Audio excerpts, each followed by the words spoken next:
Every episode, you watch one command do something big. This episode is not about one effect. It is about what sits behind that command. After Effects does the real work.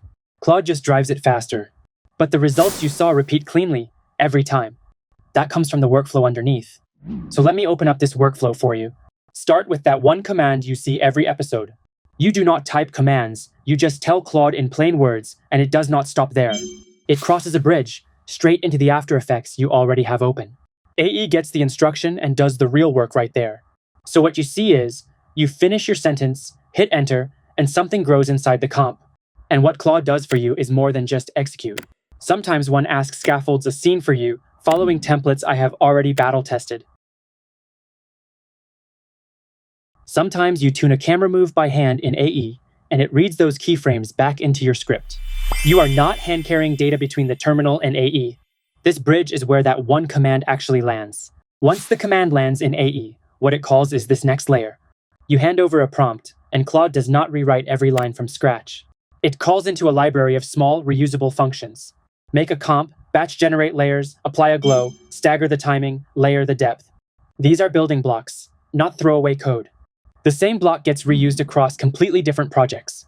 So, when you build your own thing, you are assembling tested blocks, not reinventing each one every time. This library is what I keep refining, and it is the core of the membership toolkit.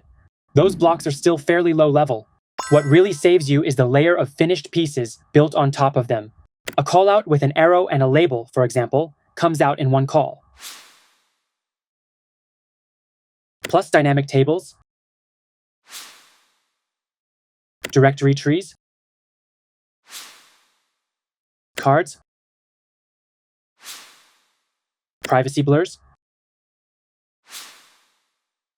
These are the fiddly parts of making a demo. Aligning, connecting, animating each one by hand is tedious and easy to get wrong. Now they are components you call directly. Hand them one config, and they take shape. You assemble finished pieces, instead of starting from a single line or box every time. These blocks and components are not enough on their own. You also need to restyle and recolor a finished look fast. That is what config-driven styling is for. Change one word and the whole field takes a new palette. Green, amber, blue, your call.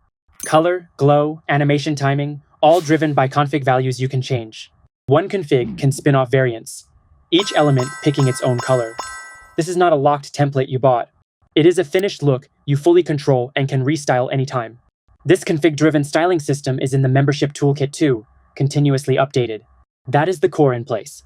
Fast to build, easy to restyle, reliable every time. Around that core, there is a whole set of supporting systems that make it run. Let me walk through those next. Start with the supporting piece that is easiest to overlook. Every script I write is multilingual by design, not just 2 languages. The same code, one switch, gives you an English version and a Chinese one. It is not just swapped text. The timing follows each language's own voiceover. That is how I record in English and still ship a Chinese cut at home. Built once, both in sync. If you also face an audience in more than one language, this lets you build once and put out as many language versions as you need. What you get is not just those scripts. There is also a command palette where every step of the workflow has its own command. The ones you saw earlier are all named commands you can type directly. Set up a scene.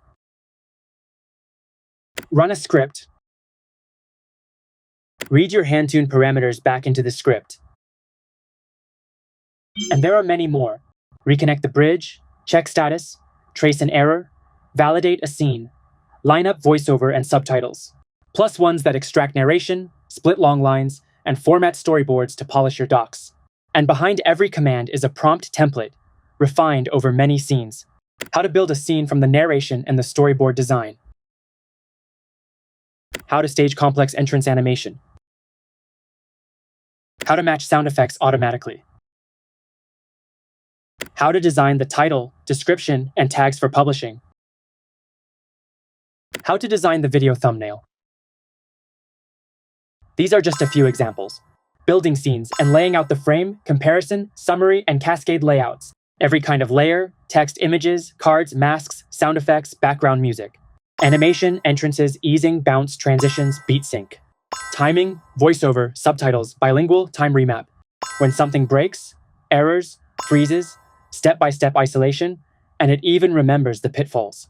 Reaching out to external tools, image generation, icons, One-click render, all the way to publishing, thumbnails, titles, mobile-friendly layout. The hard-won way to do each of these is captured in a template. You do not even have to memorize the commands. Say what you want, and the workflow understands. And this workflow does not stop at After Effects. Finishing a piece takes a whole set of supporting work around it. Voiceover, icons, checking footage length. You do not memorize any of these. You just ask Claude and it runs them. Want narration and it synthesizes the voice on the spot.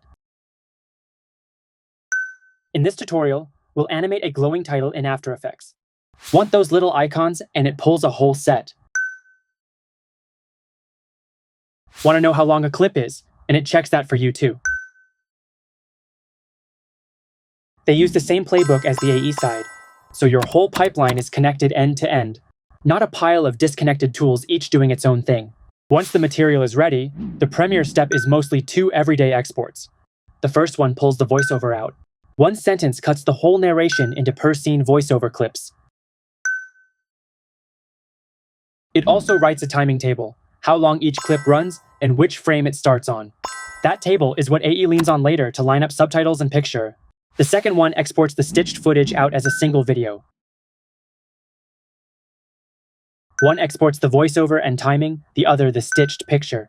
Both feed back into AE for finishing, and both are just one sentence. From that one command to the composite you build back in AE, it is one connected line. Nothing gets dropped along the way. So what is free and what do you get as a member? The free part is always in the description. Each episode's prompts, plus self-contained scripts that just run. No membership needed, change a setting and prove it works yourself. What members get is the whole workflow you just toured. The reusable library and finished components. The config that recolors a whole piece with one change. The commands that fold every step into one line, from checking status to validating scenes. And the bridge into AE and Premiere underneath it all. Take this free script from the description. Change the falling characters to 0s and 1s. Pack the columns closer together. Then shrink the font down. Change any one config and the whole thing shifts with it. Speed, strand length, glow. The rest is all in the config too, yours to tweak and test. Free gives you a result that runs. Membership gives you the system that reproduces it cleanly, every time. And what you get as a member is not a fixed thing. This toolkit keeps getting updated. New effects, new components, new commands keep landing in it. You are not buying a one-off product. You are buying a workflow that grows with you. What you ask for and what you run into shapes what gets built next. And just as important, you are not figuring it out alone. When you hit a wall, there is somewhere to ask and people to share your work with. So you actually get this workflow down. Is this whole workflow worth it? You can absolutely piece all of this together yourself. Hunt down scripts, slowly piece together your own functions, components, and rule docs. Stare at errors alone with no one to ask. That path works. It is just slow and draining. Membership hands you the whole toolchain at once.